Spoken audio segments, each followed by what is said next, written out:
या मालिकेच्या आजच्या भागात आपण पाहणार आहोत, प्रीतमने सगळं सत्य सांगितल्यानंतर पारू खूप चिडते आणि ती म्हणू लागते की तुम्ही सगळ्यांनी मिळून काय केलं आहे तुम्हाला तरी कळतंय का?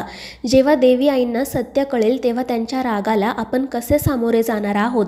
आणि त्यावेळी आदित्य तिला समजवण्याचा प्रयत्न करू लागतो. तो म्हणत असतो की पारू, प्रीतमने जे काही केलं ते आपल्या दोघांच्या प्रेमापोटी केलं आणि मला सांग, जर त्यावेळी प्रीतमने हे सगळं केलं नसतं तर मग तू आणि मारुती मामा परत आपल्या घरी आला असता का? नाही ना.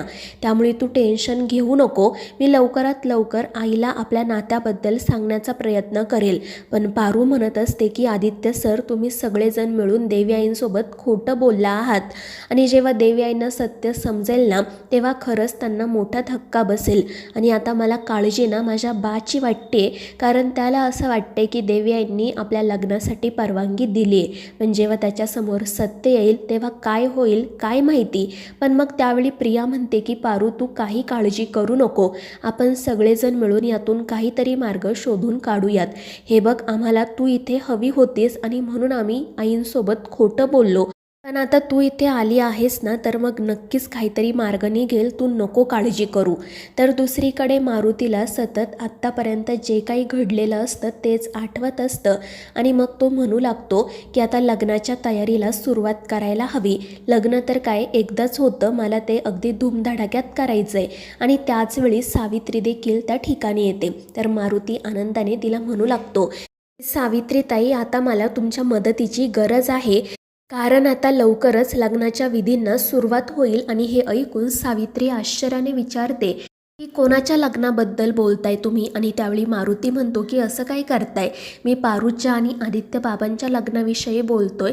कारण आता अहिल्या मॅडमने त्या दोघांच्या नात्याला आणि लग्नाला परवानगी दिली आहे. आणि हे ऐकून सावित्री तर खूपच खुश होते. ती म्हणू लागते की मला तर याबद्दल काही माहितीच नव्हतं आणि पारूसुद्धा मला काही बोलली नाही. तर मारुती हसतच म्हणतो की कदाचित ती लाजली असेल, पण आता अहिल्या मॅडमने परवानगी दिली आहे ना, तर आपण सगळ्या विधींना लवकरात लवकर सुरुवात करू. आणि त्यावर सावित्रीसुद्धा आनंदाने म्हणते की हो मारुती दादा, मी तुम्हाला सगळी मदत करेल, तुम्ही काही काळजी करू नका. आपल्या पारूचं लग्न आपण अगदी थाटामाटात लावून देऊ. त्यामुळे मारुतीसुद्धा खूप खुश होतो. आणि मग त्यानंतर ते दोघेजण ठरवतात की उद्याच आपण भाकर टेकवायला किर्लोस्करांच्या घरी जायचं, म्हणजे लग्नाच्या विधींना सुरुवात होईल. आणि मग त्यानंतर सावित्री बंगल्यावर जाण्यासाठी निघते. तर मारुती हसतच त्याच्या बायकोच्या फोटोकडे पाहत असतो आणि म्हणत असतो की चल, आता खूप कामं आहेत, मला घाई करायला हवी.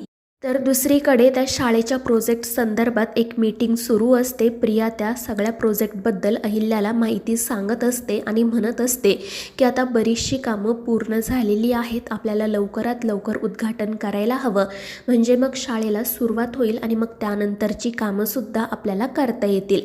आणि त्यावेळी अहिल्या म्हणते की ठीक आहे प्रिया, तूच आता एखादा चांगला मुहूर्त बघ आणि शाळेचं उद्घाटन कर. उगाच मुलांचं नुकसान व्हायला नको.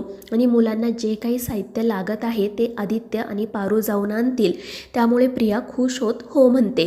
तितक्यात तो परितोष म्हणतो की आत्या, मला तुझा हा उपक्रम खरंच खूप आवडला, मी सुद्धा तुझ्या शाळेसाठी काहीतरी मदत नक्की करेल. आणि त्यावर अहिल्या म्हणते की परितोष, तू हा विचार केला हेच माझ्यासाठी खूप आहे. पण त्यावेळी दामिनी मात्र चिडते, कारण अहिल्याने तिच्यावर कोणतीच जबाबदारी सोपवलेली नसते आणि मग ती रागातच तेथून निघून जाते. पण तितक्यात तिचं लक्ष सावित्रीकडे जातं. सावित्री खूपच आनंदात असते. त्यामुळे दामिनी तिला बाजूला बोलावते आणि विचारते की काय झालं, का दात काढतेस तू? आणि त्यावेळी सावित्री म्हणते की दामिनी मॅडम, गोष्टच अशी घडली आहे, त्यामुळे आनंद तर होणारच ना. आणि त्यावेळी दामिनीला असं वाटतं की सावित्री त्या शाळेच्या प्रोजेक्टबद्दलच बोलते.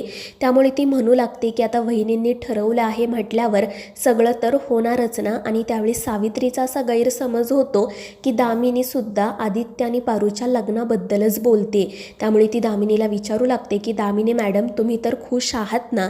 तर दामिनी म्हणते की माझ्या खुश असण्याचा किंवा नसण्याचा कोणाला काही फरक पडतो का? आता शेवटी वहिनींनी ठरवलं आहे म्हटल्यावर सगळं काही करायलाच हवं हवं आणि मग ती तेथून निघून जाते.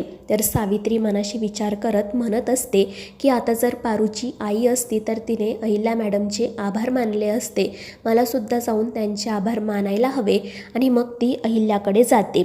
सगळेच जण सावित्रीकडे पाहू लागतात. तर सावित्री अहिल्याला म्हणत असते की अहिल्या मॅडम, तुमचे आभार मानावे तितके कमी आहे. खरंच तुम्ही खूप मोठ्या मनाच्या आहात. तुम्ही आत्ता हा जो काही निर्णय घेतला आहे ना, तो निर्णय व्हावा अशी माझी खूप दिवसांपासूनची इच्छा होती. पण मनात कुठेतरी थोडी धाकधूकही होती. पण तुमच्या या निर्णयामुळे माझी सगळी चिंताच मिटली आहे. आणि सावित्रीचं असं बोलणं ऐकून मग पारू, आदित्य, प्रीतम आणि प्रिया घाबरूनच तिच्याकडे पाहतात. त्यांना समजलेलं असतं की सावित्री आदित्य आणि पारूबद्दलच बोलते, त्यामुळे मग त्यांना काय करावं हे सुचत नाही. पण अहिल्याला आणि श्रीकांतला मात्र असं वाटत असतं की सावित्री त्या शाळेच्या प्रोजेक्टबद्दल बोलते. तर सावित्री म्हणतच असते की अहिल्या मॅडम, तुम्ही खरंच आपल्या पारूची खूप चांगली पारख केली आहे. आणि त्यावेळी अहिल्यासुद्धा म्हणते की हो, मला पारूची चांगली पारख आहे, म्हणून तर मी तिला आपल्या कंपनीची ब्रँड ॲम्बॅसेडर बनवलं आहे ना. कारण मला माहिती आहे जे लोक गावावरून येतात ते खूप हुशार असतात. आणि त्यावेळी सावित्री म्हणते की अगदी खरं आहे. आणि आता तर तुम्ही आपल्या पारूला तुमच्या, मात्र ती पुढे काही बोलणार त्याआधीच पारू तिला थांबवते आणि म्हणते की सावित्री आत्या, तुम्ही इकडे काय करताय? तिकडे मी गॅसवर दूध ठेवलं होतं, ते उतू जाईल. आणि त्यामुळे सावित्री म्हणते की ठीक आहे, मी पटकन जाऊन गॅस बंद करून येते. आणि मग ती किचनकडे जाण्यासाठी निघते. तर पारूसुद्धा तिच्या पाठोपाठ जाते.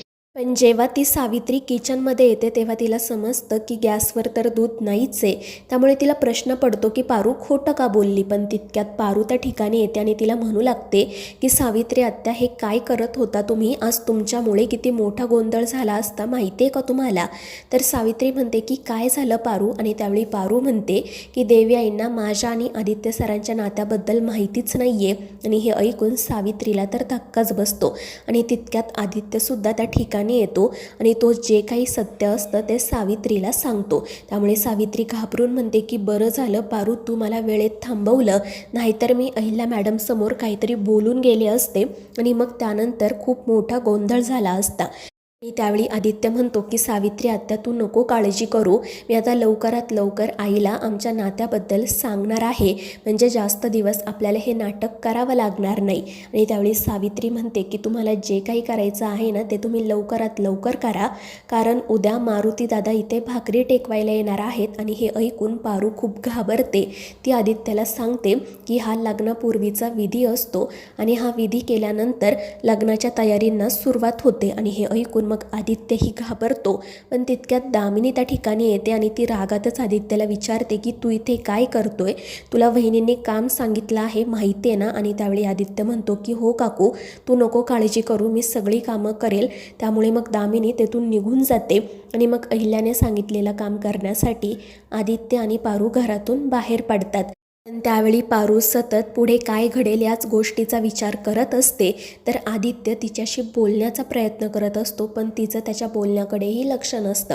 त्यामुळे आदित्य म्हणतो की हे बघ पारू, तू नको जास्त विचार करू, मला माहीत आहे जेव्हा मी आईला आपल्या नात्याबद्दल सांगेल ना तेव्हा ती नाही म्हणणार नाही, ती नक्की आपलं नातं ॲक्सेप्ट करेल. आणि आता लवकरच मी माझ्या घरातल्यांच्या साक्षीने तुला माझी कारभारीण म्हणून आपल्या घरात घेऊन येईल. आणि ते ऐकून पारूसुद्धा लगेच खुश होते.